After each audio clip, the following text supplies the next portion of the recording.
ہمارے چینل میں خوش آمدید۔ تو چلیے شروع کرتے ہیں آج کی کہانی۔ چہرے پر ازلی سنجیدگی سجائے وہ یونیورسٹی میں داخل ہوئی تھی۔ قدموں کو ایک ہی سیدھ میں چلائے وہ اپنے ڈپارٹمنٹ میں داخل ہو رہی تھی۔ اس کی آنکھیں جو کسی بھی نرم یا سرد تاثرات سے آ رہی تھیں، ان میں کئی راز دفن تھے، اور جو کوئی بھی ان آنکھوں میں دیکھتا تھا مبہوت ضرور رہ جاتا تھا۔ ان میں سے ایک برہان مرتضیٰ بھی تھا، اپنی یونیورسٹی کا امیر ترین لڑکا، دولت میں کھیلنے والا لڑکا، جس نے بچپن سے اپنے آس پاس دولت کی ریل پیل دیکھی تھی۔ ڈھیر ساری آسائشوں میں وہ پلا بڑھا تھا۔ جس چیز کی خواہش کی تھی وہ اسے مل جاتی تھی، مگر اس بار وہ کسی چیز کی نہیں بلکہ ایک انسان کی خواہش کر بیٹھا تھا۔ آج بھی اس لڑکی کو دیکھ کر اس کے دل کی دھڑکنیں تیز ہو گئی تھیں۔ وہ اپنے ڈپارٹمنٹ میں جا چکی تھی اور وہ اسے دوبارہ دیکھنے کی آس اپنے دل میں پیدا کر چکا تھا۔ وہ آئس سے بات کرنا چاہتا تھا، اپنے دل کا حال سنانا چاہتا تھا، مگر آیت کے چہرے پر چھائی سنجیدگی اسے روک دیتی تھی۔ نہ جانے کیوں وہ اس سے کھل کر کوئی بات نہیں کر سکتا تھا۔ وہ الگ ڈپارٹمنٹ کا تھا۔ اس کے بارے میں سوچتا ہوا وہ اپنے کلاس روم میں آیا تھا۔ یونیورسٹی کی لڑکیاں اس کی نگاہوں کی منتظر ہوا کرتی تھیں۔ وہ بھی سب لڑکیوں کے سامنے اپنی ویلیو بڑھانے کی خاطر ان سے دوستیاں کرتا تھا۔ یہ سب اس نے صرف ایک حد تک رکھا ہوا تھا۔ پھر اس کی نگاہ آیت سلیمان پر گئی، جو اسے پوری یونیورسٹی کی لڑکیوں میں سب سے الگ لگی، اور یہی وہ لڑکی تھی جس کے لیے اس کا دل پہلی مرتبہ ایک عجیب سے انداز میں دھڑکا تھا۔ اسے اپنے آس پاس خوبصورت مدھم سی جلترنگ بجتی ہوئی محسوس ہوئی۔ پورے جسم میں ایک سکون کی لہر دوڑ گئی۔ وہ پہلی ہی نگاہ میں اس کا اسیر ہو بیٹھا تھا۔ اس کا فسون اس کے حواسوں پہ چھا رہا تھا۔ اس کے خاص دوست اس کی آیت کے بارے میں فیلنگز جانتے تھے۔ آیت کی خاطر اس نے خود کو بہت تبدیل کر لیا تھا۔ وہ لڑکیوں سے فری نہیں ہوتا تھا، نہ ان سے غیر ضروری بات کرتا تھا۔ فیضان برہان کا دوست تھا، اپنے دوست کی رگ رگ سے واقف تھا۔ اسے کسی گہری سوچ میں گم دیکھ کر اس نے اسے جھنجھوڑا۔ کیا سوچ رہے ہو؟ فیضان کی بات سن کر وہ چونکا اور اپنا خدشہ ظاہر کیا کہ نہ جانے آیت اس کے بارے میں ویسا سوچتی ہوگی یا نہیں جیسا وہ سوچتا ہے۔ کیا وہ بھی وہی سب محسوس کرتی ہوگی جیسا وہ اس کے لیے کرتا ہے؟ یوں تو ساری لڑکیاں اس کی دیوانی تھیں، مگر آیت کی بات الگ تھی۔ اس نے آج تک نہ برہان سے غیر ضروری بات کی تھی، نہ باقی لڑکیوں کی طرح اس کے آس پاس پھرتی تھی، نہ کبھی اسے دو گھڑی بات کی تھی۔ یہی وجہ تھی کہ اسے خدشہ تھا کہیں وہ اسے ناپسند تو نہیں کرتی۔ کل فیئر ویل ہے برہان، یہ صحیح موقع ہے۔ تم کل اسے پوری یونیورسٹی کے سامنے رومانٹک انداز میں پرپوز کر دو، دیکھنا وہ بھی پگھل کر تم سے اپنی محبت کا اظہار کر دے گی۔ فیضان کی بات سن کر فیضان کی آنکھوں میں چمک آنے لگی۔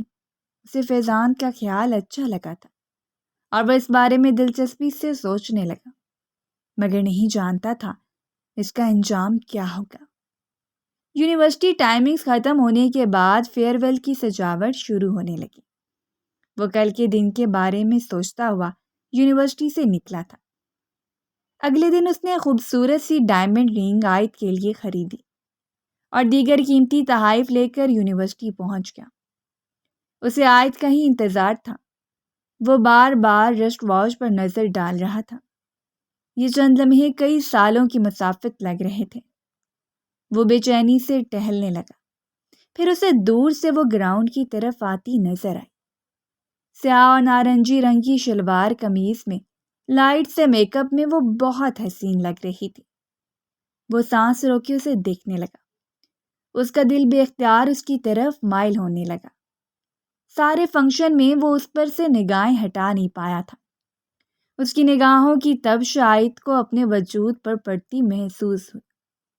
اس نے ناگواری سے ایک نگاہ برہان پر ڈالی اور چہرہ موڑ لیا۔ اسے امیر لوگوں سے سخت نفرت تھی اور برہان سے بھی نفرت کرنے کی ایک یہی وجہ تھی۔ شام ہو رہی تھی اور سب لوگ ڈنر کے لیے گراؤنڈ میں جمع ہو رہے تھے۔ اسی دوران مائک لے کر بولتے ہوئے فیضان نے سب کو اپنی طرف متوجہ کیا۔ سو گائز، آج کی یہ شام برہان مرتضیٰ کے نام۔ آج برہان اپنے دل کی بات اس لڑکی سے شیئر کرنا چاہتا ہے جس سے وہ بہت محبت کرتا ہے۔ سو چلیں ہم بھی دیکھتے ہیں وہ اپنی محبت کا سب کے سامنے کس طرح اظہار کرتا ہے۔ فیضان کے اعلان پر جہاں کئی لڑکیوں کے دل ٹوٹے، وہیں کئی لڑکیاں جوش سے تالیاں بجانے لگیں اور خوش ہونے لگیں۔ سب لوگ منتظر تھے اور یہ جاننے کا تجسس اور اشتیاق تھا کہ برہان جیسے لڑکے کی جسے سب پسند کرتے ہیں، اس کی پسند کون ہے۔ سب دل تھامے ہوئے تھے۔ آج بیزاری سے بیٹھی تھی، اسے سب میں کوئی دلچسپی نہ تھی۔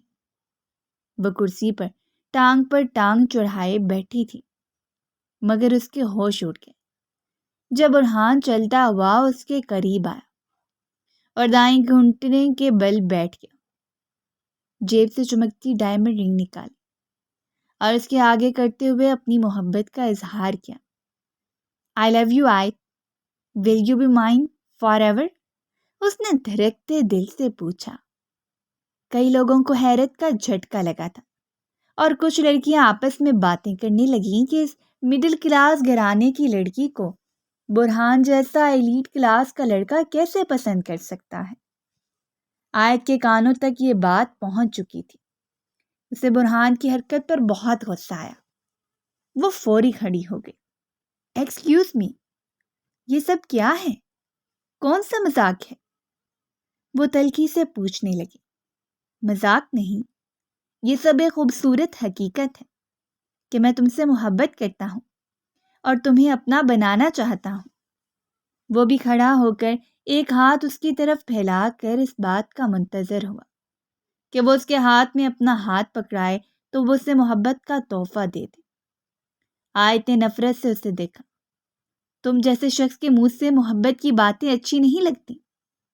تم جیسا شخص صرف دولت دکھا کر لڑکیوں کے ساتھ وقت گزاری کر سکتا ہے، محبت نہیں کر سکتا۔ تم نے بہت سی لڑکیوں سے وقت گزاری کی، مگر افسوس اس بار تم نے غلط لڑکی کو چنا جو پیسوں پر نہیں مرتی۔ میں تمہاری طرح امیر نہیں ہوں، مگر تمہاری طرح نیچ اور تھرڈ کلاس حرکتیں نہیں ہیں میری۔ غریب ہونا ایک امیر بڑے شخص سے لاکھ گنا بہتر ہے۔ وہ اپنے دل کی بھڑاس نکالتی ہوئی بولی۔ اسے پہلے ہی امیر لوگوں سے نفرت تھی۔ اسے لگتا تھا امیر لوگ اپنی دولت سے غریب لوگوں کو اپنا غلام بنانے کی کوشش کرتے ہیں۔ اس نے برہان کو باقی لڑکیوں سے فری ہوتے دیکھا تھا، سو یوں اس کے ذہن میں برہان کا ایک برا امیج بن چکا تھا، جو صرف ایک بگڑا امیر زادہ تھا جو اپنی دولت دکھا کر لڑکیوں کو متاثر کرتا تھا اور رہی صحیح کثر لڑکیوں کی چہمگوئیوں نے پوری کرتی تھی، جو یہ کہہ رہی تھی کہ برہان جیسا امیر لڑکا آج جیسی غریب لڑکی کو کیسے پسند کر سکتا ہے۔ اسے لگ رہا تھا برہان کسی مفاد کی خاطر ایسا کر رہا ہے۔ آیت کا غصہ اور تلخی بھری باتیں سن کر برہان کے پیروں تلے سے زمین نکل گئی۔ وہ سب کے سامنے شرمندگی سے اسے وضاحت دینے لگا کہ وہ بدل چکا ہے۔ اس نے لڑکیوں سے ایک حد تک دوستی رکھی تھی، مگر آیت کی محبت میں خود کو بدل لیا۔ آیت غصے میں وہاں سے جا چکی تھی اور برہان شکستہ قدم لیے کرسی پر بیٹھ گیا۔ آیت نے اس کا بہت دل توڑا تھا۔ آیت تو غصے میں یونیورسٹی سے ہی جا چکی تھی، جبکہ وہ خود کو کوسنے لگا کہ اگر وہ لڑکیوں سے دوستیاں نہ کرتا تو شاید آیت کے ذہن میں اس کا ایک اچھا امیج ہوتا۔ وہ دل میں فیصلہ کر چکا تھا کہ آیت کے دل میں اپنی جگہ بنا کر رہے گا۔ 2 دن وہ یونیورسٹی نہیں آئی تھی۔ برہان اس کا انتظار کر رہا تھا۔ اسے بہت مایوسی ہو رہی تھی کہ آیت نے اس کے ساتھ اتنا تلخ رویہ کیوں اپنایا تھا۔ وہ اس کے انتظار میں رہا تھا، مگر وہ نہ آئی۔ تیسرے دن وہ اسے یونیورسٹی گراؤنڈ میں کتابوں میں گم نظر آئی، تو وہ اس کے پاس گھاس پر جا کر بیٹھ گیا۔ اسے دیکھ کر آیت نے وہاں سے اٹھنا چاہا۔ برہان اس کا ارادہ بھانپ چکا تھا۔ آیت، میری بات سنو، کیا تم مجھ سے ناراض ہو؟ اسے دیکھ کر پوچھنے لگا۔ آیت نے طنزیہ نگاہوں سے اسے دیکھا۔ ناراض ہونے کے لیے کوئی رشتہ ہونا چاہیے، جبکہ ہمارے درمیان کوئی رشتہ نہیں ہے۔ وہ تلخی سے بولی، میں تو رشتہ بنانا چاہتا تھا، مگر تم نے انکار کر دیا۔ کیا تم مجھے بتا سکتی ہو تم مجھ سے غصہ کیوں رہتی ہو؟ وہ اس کا ہاتھ پکڑتے ہوئے نرمی سے بولا۔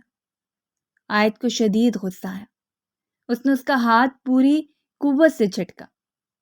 وہ دنگ رہ گیا۔ جاؤ کسی اور لڑکی کے ساتھ فلرٹ کرو، مجھے اپنی جیسی مت سمجھنا۔ وہ اس کی آنکھوں میں دیکھ کر بولی، جبکہ وہ اس کے الفاظ پر حیران ہی رہ گیا کہ اب تو وہ خود کو بدل چکا تھا، مگر آیت اسے برا ہی سمجھ رہی تھی۔ آیت کا دل کسی صورت نرم نہیں پڑ رہا تھا۔ برہان اس کے آگے پیچھے پھرتا تھا، اپنی صفائیاں دیتا تھا، مگر وہ پتھر دل بن چکی تھی۔ کتنی مغرور لڑکی ہے یہ، فیضان برہان سے کہنے لگا، مگر کوئی نہیں جانتا تھا کہ آیت کے اس رویے کے پیچھے کتنی دردناک کہانی تھی۔ وہ تلخ ہو چکی تھی، اس پہ کسی چیز کا اثر نہیں ہوتا تھا۔ وقت نے اسے ایسا بنا دیا تھا۔ ماضی میں جو ہوا وہ اب تک بھول نہیں پائی تھی۔ آج بھی وہ اپنے گھر میں اپنے کمرے کی کھڑکی کے پاس کھڑی سڑک پر بھاگتی ہوئی ٹریفک کو دیکھ کر سوچنے لگی کہ اگر برہان امیر نہ ہوتا تو شاید وہ اس کے ساتھ اس قدر تلخی سے پیش نہ آتی۔ برہان بار بار اس کے پیچھے آ رہا تھا۔ اس کی آنکھوں میں اسے اپنے لیے سچی محبت نظر آتی تھی، مگر وہ شاید دیکھنا نہیں چاہتی تھی، اس لیے خود کو دھوکہ دے رہی تھی اور برہان کو بھی مفاد پرست سمجھ رہی تھی۔ برہان اپنی تمام تر کوششیں کر چکا تھا، مگر آیت نے اس کی ایک نہ سنی تھی۔ اس کی محبت کا جواب ہمیشہ نفرت سے ہی دیا تھا۔ ان کا آخری سیمسٹر چل رہا تھا۔ برہان کو خدشہ تھا اگر یونیورسٹی کے ختم ہونے کے بعد آیت ہمیشہ کے لیے چلی گئی اور اسے کبھی نہ ملی تو وہ کیا کرے گا۔ وہ فیضان کے ساتھ کیفیٹیریا میں آیا تو اسے آیت مل گئی۔ اسے دیکھ کر اس کا دل دھڑکا تھا۔ آیت، میری بات سنو پلیز، مجھ پر تم ایک بار بھروسہ تو کرو۔ وہ اس کا راستہ روکتے ہوئے بولا۔ آیت کو اس کا یوں بیچ راستے میں آنا سخت زہر لگا تھا۔ مجھے تم سے کوئی بات نہیں کرنی، کسی اور لڑکی کی منتیں کرو، اپنی دولت سے اسے اپنی جانب مائل کرو، مجھے تم کبھی قائل نہیں کر سکتے، نہ کبھی تم مجھے اپنی دولت سے متاثر کر سکتے ہو۔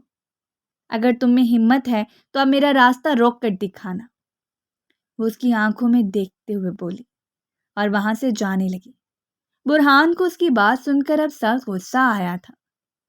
یہ لڑکی اس کے جذبات کی توہین کر رہی تھی اور اب اسے تکلیف ہو رہی تھی۔ تم مجھے یعنی برہان مرتضیٰ کو چیلنج کر رہی ہو؟ وہ دانت پیستے گھر آیا۔ یونی کیفی میں ہر شخص ان دونوں کو دیکھ رہا تھا۔ فیضان برہان کو روک رہا تھا۔ اس کی بات سن کر آیت کے قدم تھمے۔ اس نے مڑ کر اسے دیکھا۔ میں تمہیں کیوں چیلنج کروں گی جبکہ میں تمہیں اپنے قابل بھی نہیں سمجھتی، تم سے بات کرنا بھی پسند نہیں کرتی۔ میں لعنت بھیجتی ہوں تمہاری امیری پر، جس کی بنیاد پر تم لڑکیوں کو اپنی طرف مائل کرتے ہو۔ اور ایک بات بتا دوں، میں دولت پر نہیں مرتی، تم جیسے امیر لوگوں سے نفرت ہے مجھے۔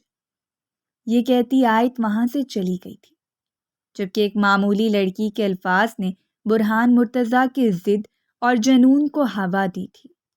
وہ اب تھک چکا تھا۔ تم نے مجھے ذلیل کر کے رکھ دیا۔ میں نے کبھی اپنی دولت امیری پر غرور نہیں کیا، مگر تم نے میری انا کو ٹھیس پہنچا دی۔ میں تمہیں کس طرح توڑوں گا تم سوچ بھی نہیں سکتی آیت۔ Just wait and watch. وہ گہرا مسکرایا۔ فیضان اس کا غصہ ٹھنڈا کرنے کی کوشش کر رہا تھا۔ آیت خراب موڈ کے ساتھ یونیورسٹی سے نکلی تھی۔ غصے کی شدت سے جس تیزی کے ساتھ وہ وہاں سے نکلی تھی، اچانک تیز رفتار گاڑی اس کے قریب آ کر مسلسل ہارن دینے لگی۔ مگر وہ اپنے خیالوں میں گم تھی۔ اس نے اپنا راستہ نہ بدلا۔ اچانک گاڑی کی رفتار بے قابو ہوئی اور اس سے ٹکر ہو گئی۔ اسے سنبھلنے کا موقع نہ ملا اور وہ دور جا گری۔ درد سے اس کی آنکھیں بند ہو گئیں۔ آنکھیں بند کرنے سے پہلے اسے اپنا ماضی یاد آنے لگا جو بے حد دردناک تھا، جس نے اسے بدل کر رکھ دیا تھا۔ وہ سردیوں کی ایک خنکی بھری شام تھی۔ فلک پر ڈوبتا ہوا نارنجی سورج ماحول اداس بنا رہا تھا۔ وہ لڑکی جس کی آنکھوں میں تکلیف کا سمندر تھا، اپنے گرد شال اوڑھ کر گھر سے نکلی تھی۔ قدم لڑکھڑا رہے تھے۔ اس کے وہم و گمان میں بھی کب تھا کہ حالات اسے اس دوراہے پر کھڑا کریں گے کہ اسے ہاتھ پھیلانے پڑیں گے، اور وہ بھی اس شخص کے سامنے جس سے زیادہ خطرناک انسان اس نے اپنی زندگی میں دیکھا نہ تھا۔ اس آدمی کے متعلق بہت سے دل دہلا دینے والے قصے اس نے سن رکھے تھے۔ لرزتے قدموں سے وہ آنکھوں کے بھیگے کنارے صاف کرتی اس بنگلے کے باہر آ کر کھڑی ہو گئی تھی۔ دل اس بنگلے کے اندر داخل ہونے سے انکاری تھا، مگر مجبوری انسان سے سب کچھ کروا دیتی ہے، اور آج یہاں آنا اس کی زندگی کی سب سے بڑی مجبوری تھی۔ اس کا بھائی اس وقت شدید تکلیف میں تھا، اپنی آخری سانسیں لے رہا تھا۔ کافی دن وہ لوگ سرکاری اسپتالوں کے چکر لگاتے خوار ہو رہے تھے، اور آخر میں ڈاکٹر نے جواب دے دیا تھا کہ وہ ایان کو نہیں بچا سکتے۔ اس خبر کے بعد اس کے ماں باپ سمیت آیت رو پڑی تھی۔ وہ اپنے بھائی کو سسکتا روتا ہوا دیکھ رہی تھی۔ آیت آپی، میں ٹھیک کب ہوں گا؟ مجھے سکول بھی جانا ہے۔ ایان نے معصومیت سے اس سے سوال کیا تھا، اور اس سوال پر وہ تڑپ ہی اٹھی تھی۔ اس کے ماں باپ کے پاس اب اتنے پیسے نہیں تھے کہ وہ ایان کا کسی پرائیویٹ اسپتال میں علاج کرواتے۔ سرکاری اسپتال میں تو ڈاکٹرز نے تفصیل سے ایان کا معائنہ بھی نہ کیا تھا۔ اب اس کے ابو کا یہ فیصلہ تھا کہ ایان کے علاج کے لیے اپنا گھر بیچ دیا جائے۔ اس فیصلے پر آیت کے پیروں تلے سے زمین نکل گئی تھی۔ یہ گھر اس کے باپ نے قرضہ لے کر خریدا تھا۔ وہ اذیت سے رونے لگی۔ ابو، اس گھر کو آپ نے قرضہ لے کر خریدا ہے، اور ابھی صرف چند ہزار روپے کا قرضہ آپ ادا کر پائے ہیں۔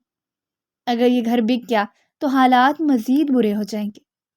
وہ اپنے باپ کے پریشان چہرے کو دیکھتی ہوئی بولی۔ سلیمان صاحب سنجیدگی سے اپنا سر تھام گئے تھے۔ ان کی طبیعت بھی بگڑ گئی تھی۔ گھر میں مسلسل آنے والی پریشانیوں نے آیت کا دل توڑ کر رکھ دیا تھا۔ وہ کالج سے بھی چھٹیاں کر رہی تھی۔ اس کا پڑھائی کا بھی نقصان ہو رہا تھا۔ نہ پڑھنے کو دل چاہ رہا تھا، نہ کالج جانے کو۔ پہلے اس کا بھائی ایان اور اب ابو، وہ دونوں ہی بستر پر لیٹ گئے تھے، اور اس کی امی راہ تک رہی تھیں کہ شاید کوئی ان کی مدد کو آ جاتا۔ آیت کے اندر مزید اپنے گھر والوں کو اس قدر مشکل میں دیکھنے کی ہمت نہیں تھی۔ اس کے صبر کا پیمانہ لبریز ہو گیا تھا۔ اس نے فوری چادر اٹھائی اور اپنے گرد لپیٹی۔ کہاں جا رہی ہے تو آیت؟ اس کی امی نے پریشان حال آواز میں پوچھا۔ فاروقی صاحب کے گھر، ان سے ایک بار پھر مدد مانگنے۔ اس کے انکشاف پر وہ دنگ رہ گئی۔ فاروقی صاحب لاہور کے ڈون تھے۔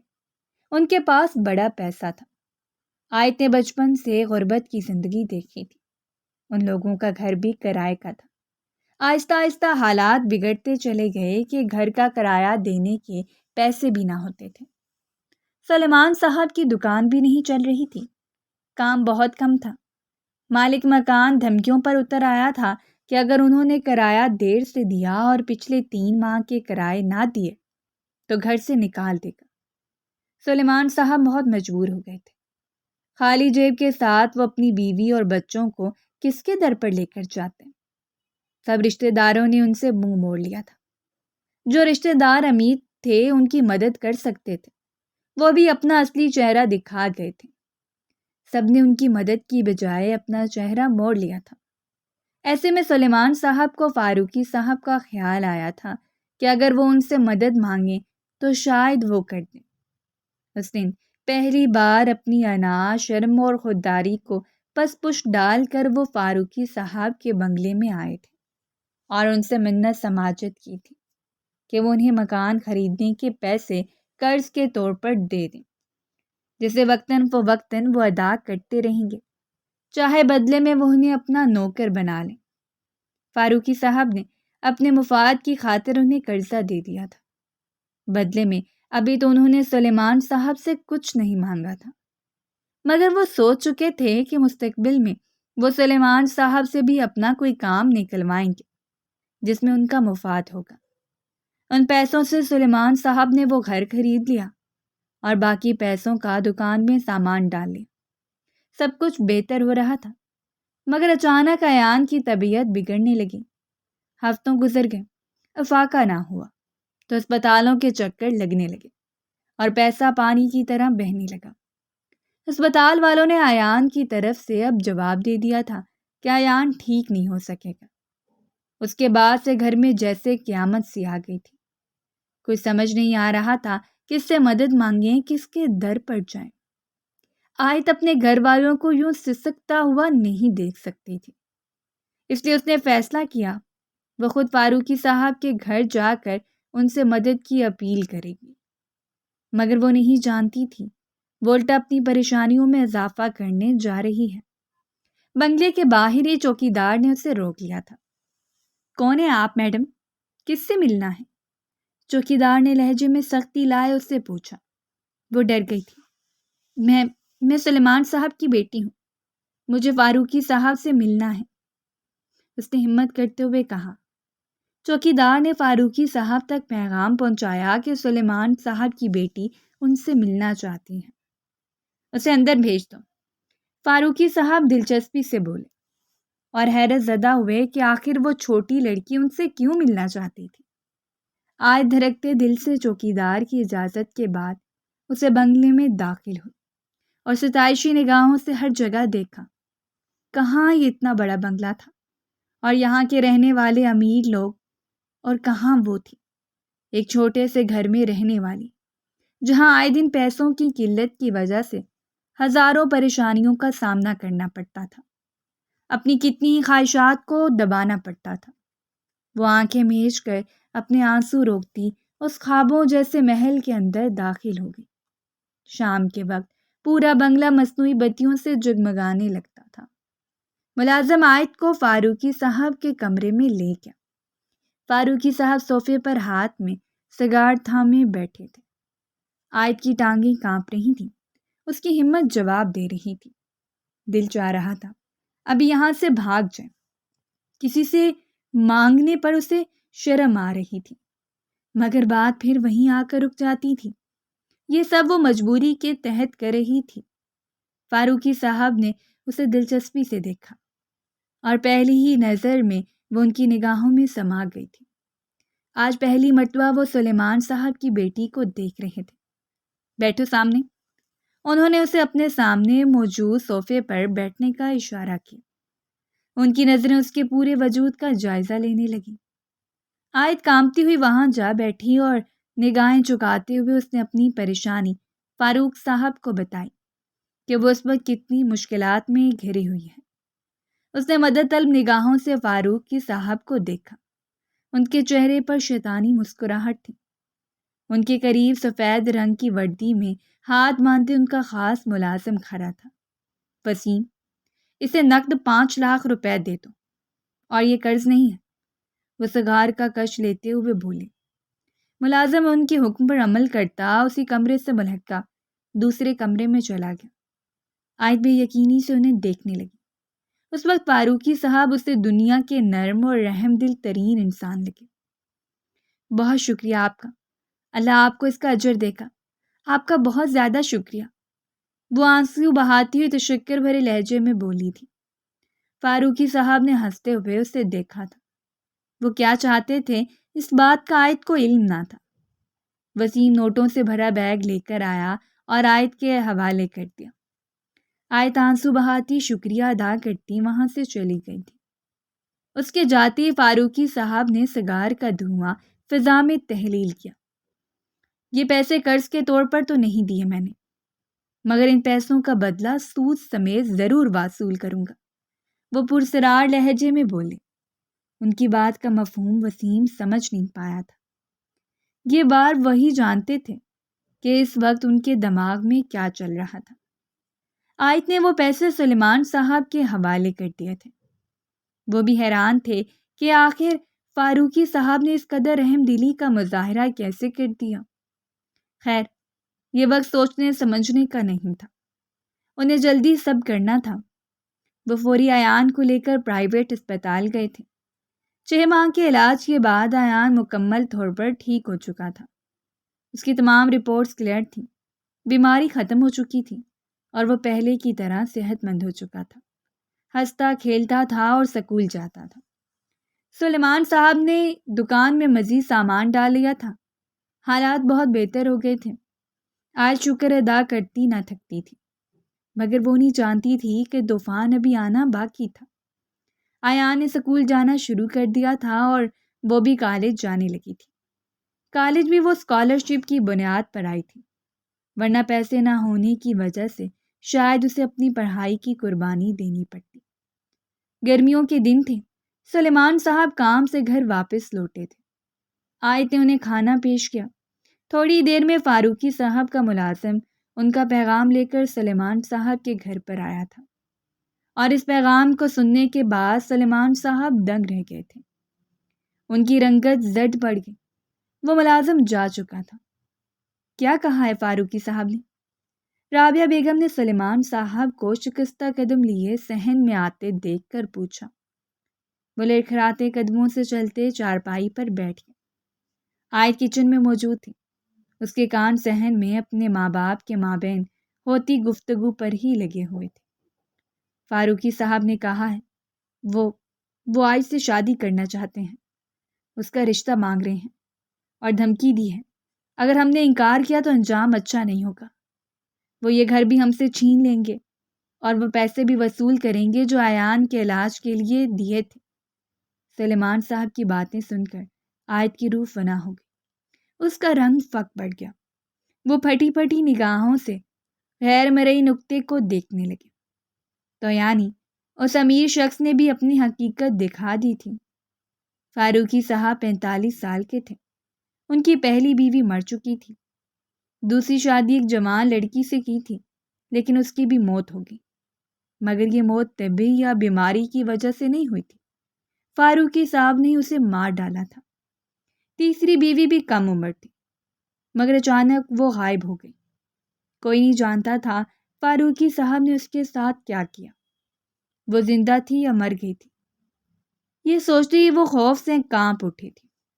اس خیال کے تحت ہی کہ فاروقی صاحب اس سے شادی کرنا چاہتے ہیں۔ اب کیا ہوگا؟ آیت بہت چھوٹی ہے، اس جیسے ظالم شخص کو ہم اپنی بیٹی کیسے دے دیں؟ رابعہ بیگم ڈر کر رونے لگی تھیں۔ اتنے عرصے بعد تو گھر میں خوشیاں لوٹ کر آئی تھیں، اور اب سب کچھ کسی سیلاب کے ریلے میں۔ آیت کانپتی ہوئی کچن سے باہر نکلی تھی۔ ابو، اب کیا ہوگا؟ میں تو فاروقی صاحب کو اچھا انسان سمجھ رہی تھی، اور وہ درد سے سسکتے اپنی بات ادھوری چھوڑ کر وہ اپنا چہرہ ہاتھوں میں چھپائے رونے لگی تھی۔ آیت، میں ایسا کبھی نہیں ہونے دوں گا۔ میرے ہوتے ہوئے تمہارے ساتھ کچھ غلط نہیں ہو سکتا۔ میں کسی حال میں فاروقی صاحب کے اس مطالبے کو نہیں مانوں گا۔ سلیمان صاحب نے اسے تسلی دی تھی۔ وہ آنسو بہاتی ان کے گلے سے لگ گئی۔ اگلے دن پریشانی میں سلیمان صاحب خود فاروقی صاحب کے گھر گئے تھے۔ وہ ان کے سامنے بیٹھے تھے اور آیت کے حوالے سے صاف انکار کر دیا تھا۔ تمہاری اتنی جرأت کہ تم مجھے انکار کرو؟ جانتے نہیں ہو تم مجھے، میں کون ہوں؟ تمہیں تو خوش ہونا چاہیے کہ میں تمہارا داماد بن رہا ہوں۔ تمہاری بیٹی کی شادی اتنے امیر آدمی سے ہو رہی ہے۔ 1 مہینہ ہے تمہارے پاس، شادی کی تیاریاں کرو۔ وہ انہیں دیکھ کر سرد لہجے میں بولے اور نوٹوں کی گڈی ان کے پاس اچھالی۔ سلیمان صاحب ضبط سے بیٹھے تھے۔ انہوں نے پیسے لینے سے صاف انکار کر دیا تھا۔ 1 مہینہ ہے تمہارے پاس، شادی کی تیاریاں کرو، اور اگر 1 ماہ سے دیر ہوئی تو آیت کو میں خود زبردستی بیاہ کر لے آؤں گا، پھر تمہارے پاس صرف پچھتاوا ہوگا۔ وہ سگار کا کش لیتے ہوئے رسانیت سے بولے۔ ان کی اس بات نے سلیمان صاحب کے پیروں تلے سے زمین کھینچ لی تھی۔ ان کا فشار خون بلند ہو گیا۔ دل چاہ رہا تھا اس بے شرم سفاک ظالم شخص کا جسے اپنی دولت کا گھمنڈ تھا، اور اس دولت کے نشے میں وہ اتنا دھت تھا کہ اچھے برے صحیح غلط کی پہچان بھول گیا تھا۔ اس کا منہ نوچ لیں، اسے زندہ دفن کر ڈالیں، مگر وہ مجبور تھے۔ ان کے ہاتھ جیسے بندھے ہوئے تھے۔ ان کی غربت ہی شاید ان کی کمزوری بن گئی تھی، اور اس ظالم شخص کی دولت، اس کی طاقت، وہ خاموشی سے اس محل نما گھر سے نکل گئے تھے۔ آیت کو وہ ہرگز قربان نہیں کر سکتے تھے۔ وہ ان کی بیٹی تھی اور وہ اس کی ہر حالت میں حفاظت کرنا چاہتے تھے۔ وہ ان باپ جیسے نہیں تھے جو اپنی مجبوریوں کے لیے اپنی بیٹیوں کو قربان کر دیتے ہیں، بلکہ وہ ہر حال میں اپنی بیٹی کی حفاظت کرنے والے تھے۔ جب وہ گھر آئے تھے خاموش تھے، کہنے کو یا بتانے کو کوئی الفاظ نہ تھے۔ ہر طرف اندھیرا نظر آ رہا تھا، کوئی راہ سمجھ نہیں آ رہی تھی کہ جانا کہاں ہے۔ آئے تو رابعہ بیگم ان کے بولنے کی منتظر تھی۔ دل بیٹھا چلا جا رہا تھا، مگر ان کی یہ عمیق خاموشی انہیں تشویش میں مبتلا کر رہی تھی۔ ابو، کیا کہا فاروقی صاحب نے؟ وہ آپ کی بات مان گئے ہیں نا؟ اب تو ہمیں کوئی خطرہ نہیں ہے نا؟ آیت نے ایک امید سے پوچھا تھا۔ شاید وہ اب بھی فاروقی صاحب سے رحم کی امید رکھ رہی تھی۔ سلیمان صاحب تیزی سے کچھ سوچ رہے تھے۔ ان کے ذہن میں ایک سوچ آ رہی تھی تو دوسری سوچ جا رہی تھی۔ ہمیں خاموشی اور رازداری سے یہ گھر چھوڑنا پڑے گا، اور یہ شہر بھی۔ سلیمان صاحب کی بات سن کر وہ دونوں خوفزدہ ہو گئے۔ آیت کے ہاتھ باقاعدہ کانپنے لگے، لبوں پر ہاتھ رکھے اس نے اپنی سسکیوں کا گلا گھونٹ لیا تھا۔ فاروقی بہت خطرناک انسان ہے، وہ چپ نہیں بیٹھے گا۔ اس نے کئی لڑکیوں کو اغوا کیا، کئی لڑکیوں کو مار ڈالا۔ میں جانتا ہوں اب اس کی تم پر بری نظر ہے۔ اگر ہم اسی شہر میں اس کی نظروں کے سامنے رہیں تو وہ کوئی نیچ حرکت کرے گا۔ ہمیں یہ شہر چھوڑنا ہوگا، اس گھر کو میں بیچ دوں گا۔ سلیمان صاحب نے نہایت حوصلے کے ساتھ بول رہے تھے۔ یہ بات وہی جانتے تھے کہ وہ کتنی تکلیف میں تھے۔ وہ اپنے آنسو روک رہے تھے کہ اگر وہ رو پڑے یا کمزور ہو گئے تو ان کے گھر والوں کا کیا ہوگا۔ ابو، مجھ سے غلطی ہو گئی۔ مجھے فاروقی صاحب کے گھر آپ سے پوچھے بنا نہیں جانا چاہیے تھا۔ مجھے معاف کر دیں، یہ سب میری وجہ سے ہوا ہے۔ وہ ان کے آگے ہاتھ جوڑتی سسک پڑی تھی۔ سلیمان صاحب نے اس کے جڑے ہاتھ کھولے اور اسے سینے سے لگایا تھا۔ نہیں آیت، مجھے تم پر کوئی غصہ نہیں۔ تم نے جو کیا وہ ہمارے لیے کیا۔ یہ وقت کمزور پڑنے کا نہیں ہے۔ چلو سامان باندھو اور اس بات کی بھنک کسی کو نہ پڑے، وہ اسے سمجھاتے ہوئے بولے۔ آیت نے اس بات میں سر ہلایا تھا۔ سلیمان صاحب نے اسلام آباد میں شفٹ ہونے کا فیصلہ کیا تھا۔ انہوں نے اپنی دکان کا سامان بیچ کر جو رقم حاصل کی تھی اس پر ہی اب ان کا انحصار تھا۔ باقی پیسے انہوں نے کسی رشتہ دار سے ادھار لے لیے تھے۔ وہ لوگ اپنا سامان باندھ چکے تھے۔ فاروقی صاحب تک یہ بات پہنچ چکی تھی۔ ان کے ملازم سلیمان صاحب کے گھر پر نظر رکھے ہوئے تھے، اور جب انہیں اس بات کا ادراک ہوا کہ وہ یہاں سے جانے کی پلاننگ میں ہیں تو انہوں نے فوری فاروقی صاحب کی مخبری کی۔ ان کے ایک ملازم سلیمان صاحب کو دکان کے سامان کا سودا کرتے ہوئے بھی دیکھا تھا۔ فاروقی صاحب کا خون کھول اٹھا۔ نمک حرام انسان، مجھ سے بھکاریوں کی طرح پیسے مانگے اور مجھ سے غداری کر رہا ہے۔ احسان فراموش، اب تو میں اس کا ایسا حال کروں گا کہ غداری چھوڑ کر فرما بردار بن کر میرے تلوے چاٹے گا۔ فاروقی صاحب مٹھیاں ضبط کرتے ہوئے دانت پیس کر بولے تھے۔ غصے سے ان کا بلڈ پریشر بڑھ گیا تھا۔ ہمارے لیے کیا حکم ہے سر؟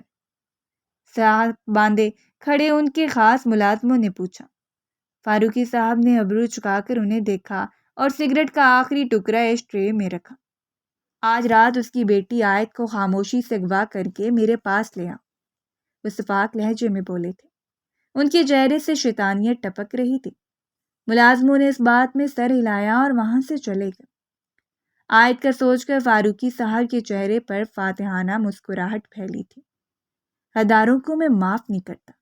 پہلے سوچا تھا تمہیں بیوی بناؤں گا، مگر اب تم صرف میری رکھیل بنو گی۔ وہ حقارت سے سوچنے لگے۔ ماحول میں گہرا سکوت چھایا ہوا تھا۔ ہر کوئی گہری نیند سو رہا تھا۔ وہیں چپکے سے فاروقی صاحب کے آدمی صحن کی دیوار سے گھر کے اندر داخل ہوئے تھے۔ انہوں نے عائد کے کمرے کا رخ کیا جہاں وہ اپنے چھوٹے بھائی ایان کے ساتھ سو رہی تھی۔ ان آدمیوں نے عائد کو دبوچ لیا، اس کی نیند ٹوٹ چکی تھی۔ نائٹ بلب کی روشنی میں اس نے اپنے کمرے میں 3 آدمیوں کو دیکھا۔ اس کی روح فنا ہو گئی۔ اس سے قبل وہ چیختی، وہ آدمی اس کے ہونٹوں پر ہاتھ رکھ چکے تھے۔ انہوں نے کلوروفارم والے رومال کو اس کی ناک پر رکھا۔ اس کی مزاحمت ختم ہوئی اور وہ بے ہوش ہو گئی۔ جس خاموشی سے آئے تھے وہ اسی خاموشی سے جا چکے تھے۔ ایان تھوڑی دیر بعد ہی اٹھ چکا تھا۔ اس نے عائد کو غیر موجود پایا تو اسے ڈھونڈنے سلیمان صاحب کے کمرے میں آ گیا۔ وہ کہیں نہ ملی تو اس نے سلیمان صاحب کو بھی اٹھا دیا۔ پورے گھر میں وہ نہ تھی۔ سلیمان صاحب کے پیروں تلے سے زمین نکل گئی تھی۔ ان کے ذہن میں سب سے پہلے فاروقی صاحب کا خیال آیا تھا۔ وہ اسے ڈھونڈنے گھر سے نکل گئے۔ رابعہ بیگم روتی ہوئی عائد اور سلیمان صاحب کی سلامتی کی دعائیں کرنے لگی۔ عائد کو ہوش آ چکا تھا۔ اس نے خود کو فاروقی صاحب کے اسی کمرے میں پایا تھا۔ وہ ڈر کر اٹھ بیٹھی۔ فاروقی صاحب اپنی شکست پر ہنستے ہوئے اسے دیکھنے لگے۔ اب تو تمہیں مجھ سے کوئی نہیں بچا سکتا، غداری کی سزا تو ملے گی۔ وہ اس کے قریب آنے لگے۔ عائد خوفزدہ ہو گئی۔ وہ جانتی تھی فاروقی صاحب کے ارادے ٹھیک نہیں ہیں۔ وہ رحم کی درخواست کرنے لگی مگر اس کی بے بسی پر فاروقی صاحب کا سینہ چوڑا ہو گیا۔ وہ اپنے روب و دبدبے اور اثر و رسوخ پر فخر کرنے لگے۔ وہ ہر صورت سلیمان صاحب کو اور عائد کو اذیت پہنچانا چاہتے تھے۔ انہوں نے عائد کو بازوؤں سے دبوچا۔ عائد کی روح فنا ہو گئی۔ اس نے خود کو تسلی دی کہ اگر اسے یہاں سے خود کو بچا کر بھاگنا ہے تو اسے ہوش سے کام لینا ہے۔ اس نے آنکھیں بند کر کے کھولیں اور فاروقی صاحب کو زوردار دھکا دیا، مگر اس دھکے سے زیادہ فرق نہیں پڑا تھا۔ اس کے ہاتھ سائڈ ٹیبل پر پڑا گلدان آ گیا۔ اس نے غصے میں انہیں وہ کھینچ کے مارا۔ اس بار اس گلدان سے وہ زخمی ہوئے تھے۔ تمہاری اتنی ہمت! اب دیکھنا تمہارا کیا حشر کرتا ہوں۔ ابھی تم میرے پیروں میں گر کر مجھ سے معافی مانگو گی۔ وہ غصے سے اسے قابو کرنے اس تک آئے مگر وہ پے در پے کانچ کی اور دیگر چیزیں اٹھا کر انہیں مارنے لگی۔ ملازم دروازے پر دستک دینے لگے تھے۔ اس نے جو ہی ایک کانچ کی بوتل سے ان کے سر کا نشانہ لیا، وہ اپنا سر پکڑتے چیختے ہوئے زمین پر گر گئے اور چیخنے لگے۔ وہ دوسرے کمرے میں چھپ گئی تھی۔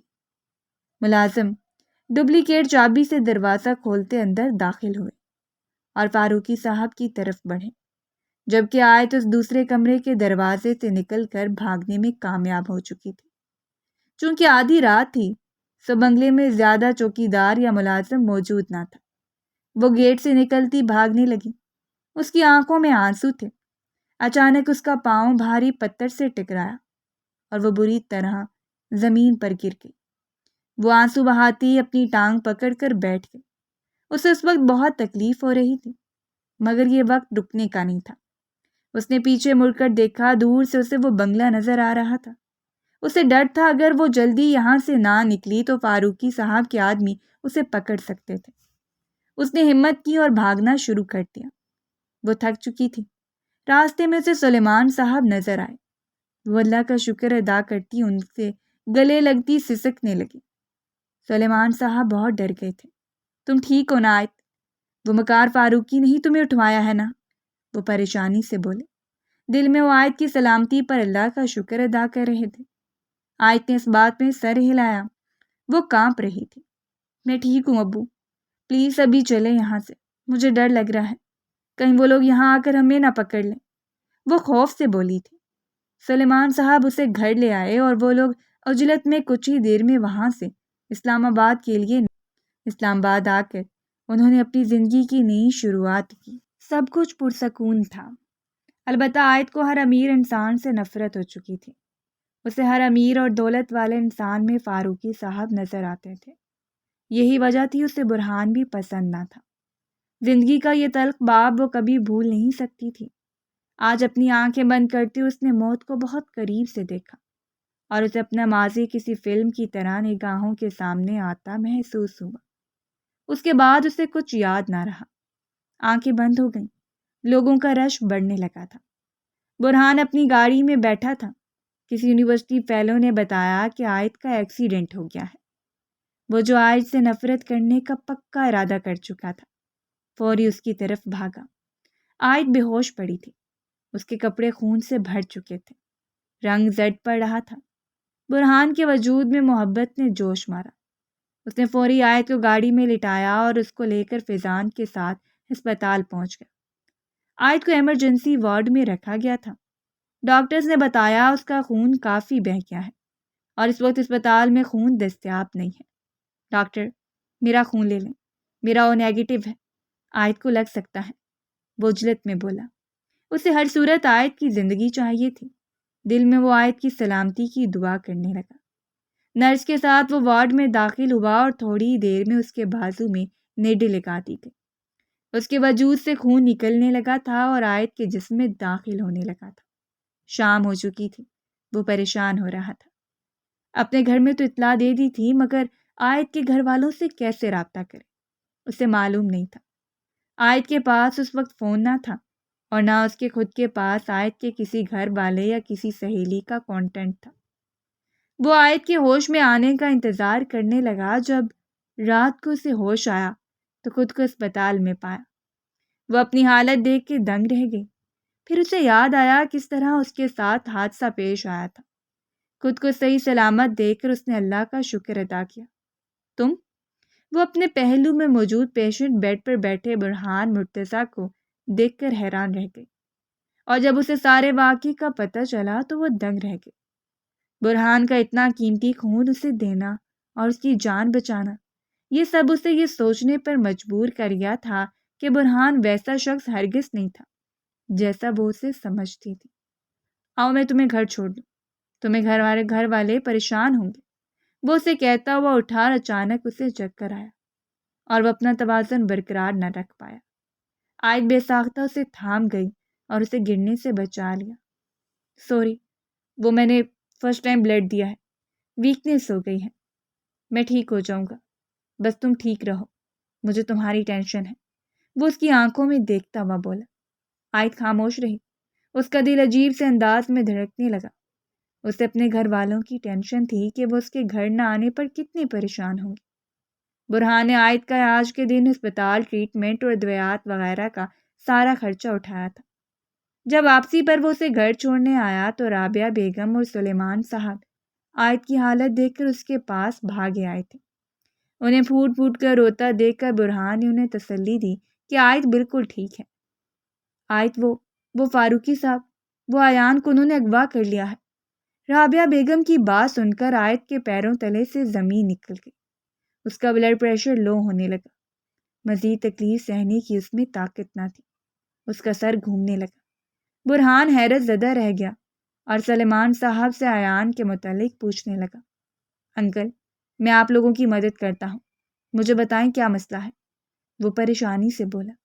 آیت بے بسی سے رونے لگی، اس کی آنکھوں کے سامنے ماضی آنے لگا۔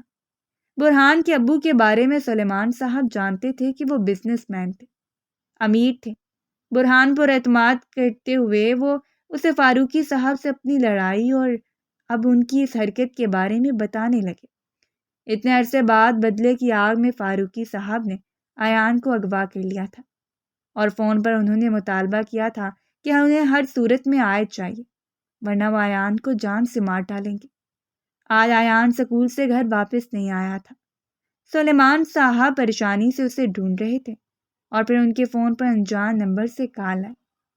انہوں نے کال اٹھائی تو فاروقی صاحب تھے جنہوں نے ایان کے اغوا کرنے کے بارے میں بتایا تھا۔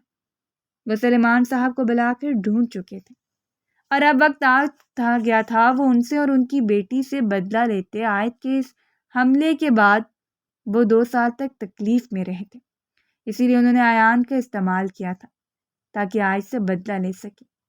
آیت کے سامنے ایک بار پھر ماضی آ کھڑا ہوا تھا، وہ ڈر چکی تھی۔ برہان حیرت سے ان کی ساری گفتگو سن رہا تھا۔ انکل، میں آپ لوگوں کی مدد کروں گا، میرے ماموں لاہور میں رہتے ہیں اور ایس پی ہیں، اس بار فاروقی جیسے ظالم امیر لوگ بچ نہیں سکیں گے، میں آپ کا پورا ساتھ دوں گا، وہ پورے عزم سے بولا تھا۔ آیت خاموش تھی، بولنے کو کچھ نہ تھا۔ برہان ان کی بہت مدد کر رہا تھا، اپنے ماموں سے کہہ کر اس نے فاروقی صاحب کے گھر سے ایان کو ان کی قید سے آزاد کروا دیا تھا۔ ایان کو 2 دن بعد اپنے سامنے دیکھ کر عائد پھوٹ پھوٹ کر رونے لگی اور ایان کو سینے سے لگا لیا۔ برہان بھی ان کے گھر آ چکا تھا۔ انکل، ماموں نے بتایا کہ فاروقی کے گھر ریڈ کے دوران انہیں کافی کچھ غیر قانونی ملا ہے۔ یہ سب عدالت پیش کیا جائے گا اور انہیں سخت سزا دی جائے گی۔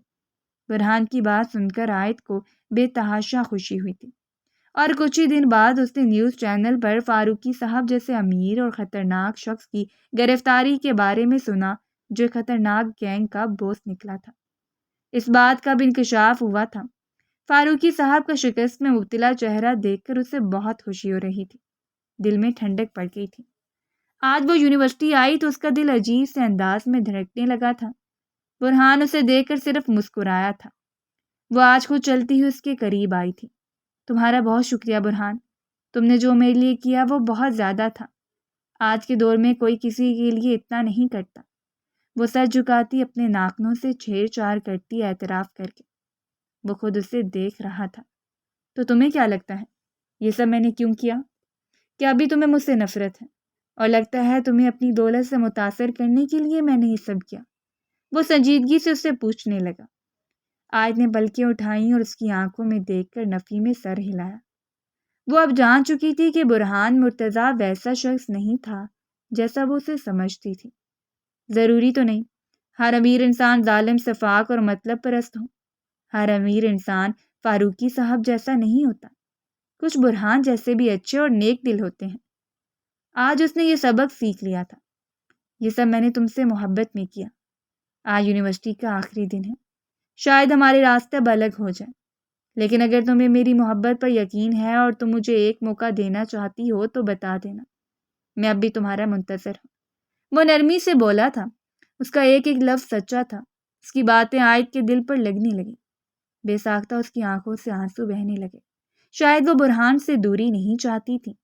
دل برہان کی طرف مائل ہو رہا تھا۔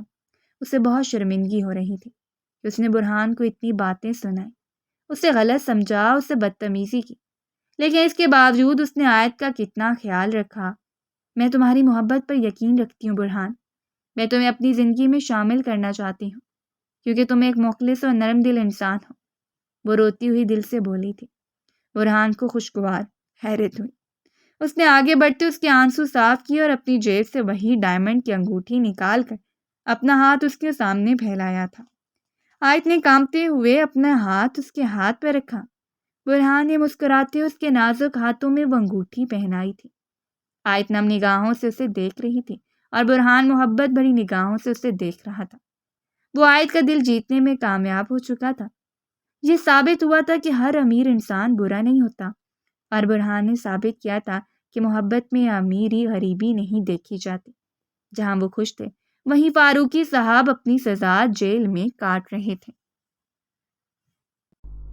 اگر آپ کو ہماری کہانی پسند آئی ہو تو ہمارے چینل کو لائک کریں اور سبسکرائب کر دیں۔